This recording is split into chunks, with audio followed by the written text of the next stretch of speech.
Kecamatan Bojonegara dan Pulau Ampel di Kabupaten Serang kerap dipromosikan sebagai kawasan industri strategis, simbol pertumbuhan ekonomi daerah. Namun narasi pembangunan itu menyembunyikan kenyataan pahit.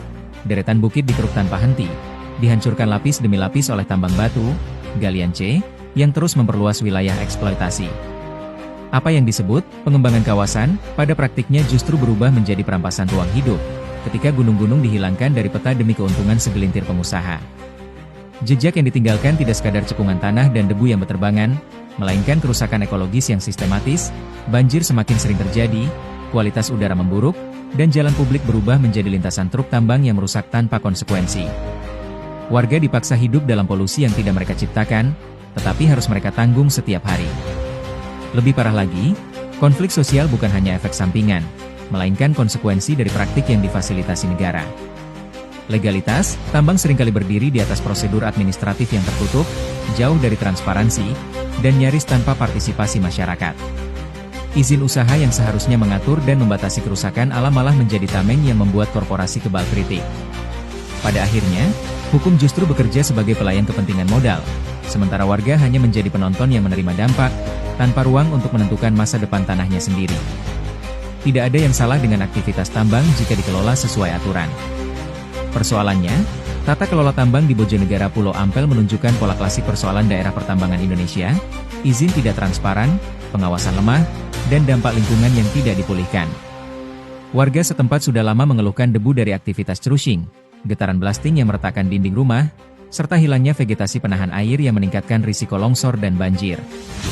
Jalan desa yang seharusnya menjadi akses warga berubah menjadi jalur truk berkapasitas puluhan ton, meninggalkan lubang-lubang besar yang diperbaiki seadanya. Ini bukan sekadar ketidaksengajaan teknis, namun ini merupakan tanda jelas kegagalan tata kelola.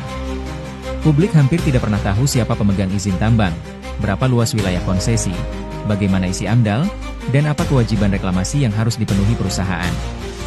Ketika dokumen lingkungan tidak dapat diakses warga, bahkan musyawarah mengenai AMDAL hampir tidak pernah melibatkan masyarakat sekitar, maka merupakan hal yang wajar jika muncul kecurigaan dalam masyarakat bahwa perizinan lebih banyak mengakomodasi kepentingan investor, bukan kepentingan masyarakat. Pasca tambang yang tak pernah selesai. Kewajiban reklamasi dan pasca tambang sudah jelas tertulis dalam regulasi. Perusahaan wajib menata kembali lahan, menanam kembali vegetasi, dan memastikan stabilitas lereng. Namun realitas di Bojonegara Pulau Ampel menunjukkan hal lain. Bukit-bukit yang diratakan bahkan tidak sedikit yang meninggalkan lubang yang cukup dalam dibiarkan menjadi tebing curam yang rawan longsor dan jurang kematian. Tidak tanpa upaya pemulihan vegetasi. Bekas galian menampung air hujan tanpa pengelolaan. Bahkan, beberapa lokasi tampak seperti lanskap, tanpa masa depan, monumen bisu tentang betapa murahnya nilai lingkungan dalam urusan ekonomi lokal. Jika perusahaan tak pernah menuntaskan tanggung jawab pasca tambang, maka yang diwariskan kepada generasi putra daerah hanyalah risiko bencana. Jumlah inspektur tambang di tingkat provinsi memang terbatas, tapi itu bukan alasan pembiaran. Polda Banten bersama Dinas Energi dan Sumber Daya Mineral, ESDM, telah melakukan inspeksi mendadak, SIDA, pada akhir November lalu. Namun hal itu dianggap oleh masyarakat hanyalah sebagai formalitas dan bersifat seremonial semata. Karena banyak pelanggaran berjalan lama tanpa tindakan seperti operasi di luar area izin, jam operasional melebihi ketentuan, hingga over capacity angkutan. Sanksi yang seharusnya bertingkat sering berhenti pada teguran administratif yang tidak membawa perubahan. Ketika pengawasan tidak tegas, pertambangan berubah dari aktivitas legal menjadi aktivitas liar yang berkedok legal. Paradoks terbesar dari tambang batu di Bojonegara Pulau Ampel adalah bahwa kerusakan lingkungan, polusi, dan infrastruktur yang hancur justru ditanggung masyarakat dan pemerintah daerah, sementara keuntungan utamanya mengalir ke kantong perusahaan.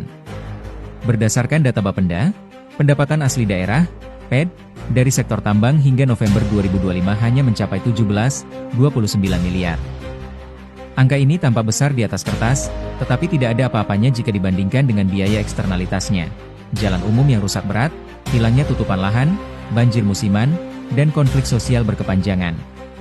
Ironisnya, pemerintah daerah harus menggelontorkan anggaran publik untuk memperbaiki kerusakan yang tidak mereka ciptakan, sementara korporasi tidak diminta bertanggung jawab secara nyata atas dampaknya. Beban paling berat tentu dipikul masyarakat. Warga hidup berdampingan dengan debu tambang yang mengancam sistem pernapasan, suara ledakan yang menjadi rutinitas, serta risiko kecelakaan tinggi akibat truk tambang yang hilir mudik tanpa kontrol. Mereka tidak mendapat kompensasi layak, tidak dilibatkan dalam proses perizinan, namun harus menanggung semua risiko kesehatan, ekonomi, dan keselamatan. Model seperti ini bukan pembangunan, ini eksploitasi terselubung yang dilegitimasi. Bojonegara Pulau Ampel tidak boleh mengulangi tragedi tambang nasional. Sudah banyak daerah yang ditinggalkan dalam keadaan sekarat setelah cadangannya habis. Gunung menjadi cekungan raksasa, sungai tercemar, dan masyarakat miskin di tengah kemakmuran tambang yang hanya dinikmati investor. Dari Kalimantan hingga NTT, dari Sulawesi hingga Jawa sendiri, sejarah sudah berkali-kali membuktikan bahwa penambangan tanpa tata kelola yang kuat lebih banyak merugikan daripada menguntungkan dalam jangka panjang. Bojonegara Pulau Ampel masih bisa diselamatkan, tetapi hanya jika pemerintah daerah berani mengakhiri kompromi terhadap para pemilik modal.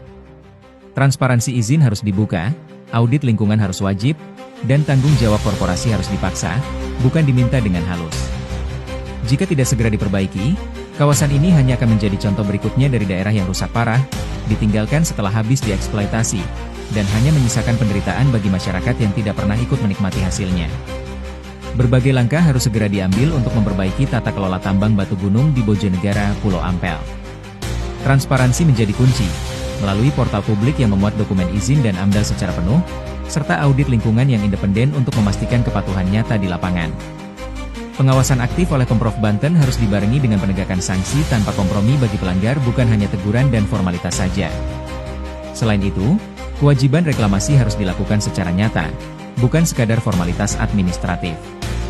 Pemerintah dan pelaku usaha wajib melibatkan partisipasi masyarakat sekitar, sehingga warga yang terdampak memiliki peran dalam mengawasi dampak lingkungan, sosial, dan kesehatan. Upaya mitigasi juga perlu diperkuat melalui pembatasan jam operasional truk tambang demi melindungi infrastruktur dan keselamatan warga. Yang tidak kalah penting, seluruh konsesi tambang harus dievaluasi ulang, terutama yang berada dekat pemukiman dan area rawan bencana.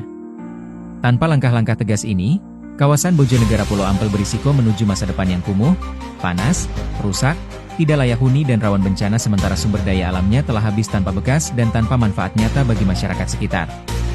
Jika pemerintah terus menutup mata, maka kehancuran bukan lagi ancaman melainkan keputusan yang mereka pilih sendiri. Dan rakyat akan mengingat siapa yang membiarkan tanahnya hancur.